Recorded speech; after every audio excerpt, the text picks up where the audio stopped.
محبتوں کے معاملے میں کسی کو مجبور نہیں کیا جا سکتا، کیونکہ چاہت ہی وہ عمل ہے جس سے محبتوں کو پروان چڑھایا جا سکتا ہے، اور جب چاہتے نہ ہو تو محبتیں بے معنی ہو کر رہ جاتی ہیں۔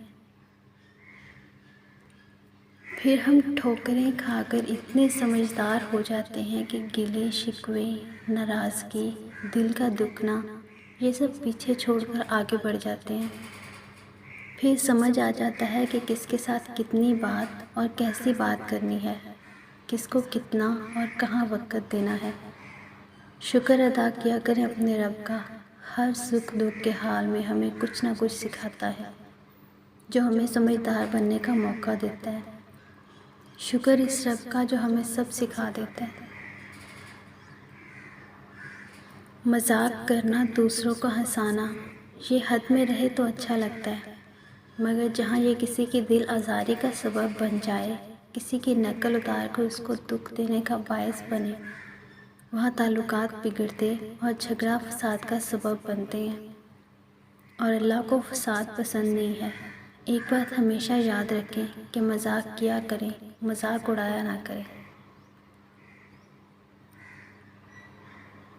کبھی کبھی رشتوں میں فاصلے لانا شاید ضروری ہو جاتا ہے، تاکہ آپ کو اندازہ ہو سکے کہ آپ کی اہمیت وہاں ہے یا خواہ مخواہ ہی آپ ان پر بوجھ کی صورت میں لدے ہوئے ہیں۔ اگر سامنے والے پلٹ کر آپ کی خیر لیتے ہیں تو آپ ضروری تھے، اگر نہیں تو آپ بوجھ تھے۔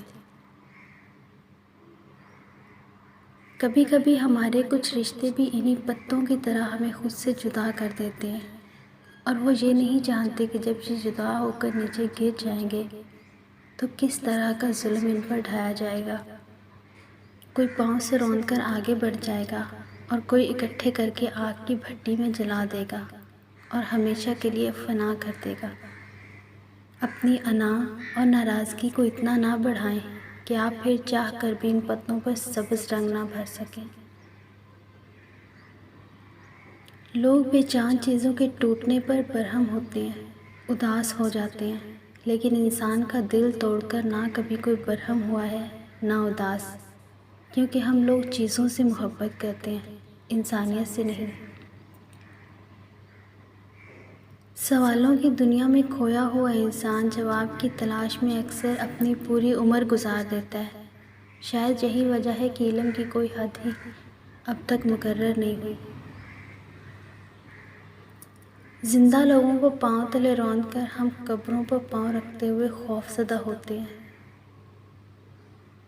عورت کی دو عادتوں سے مرد تڑپ کر عورت کے پاس آتا ہے، جو کہ عورت کو خود پتہ نہیں ہوتی: عورت کی خاموشی اور نظر اندازی۔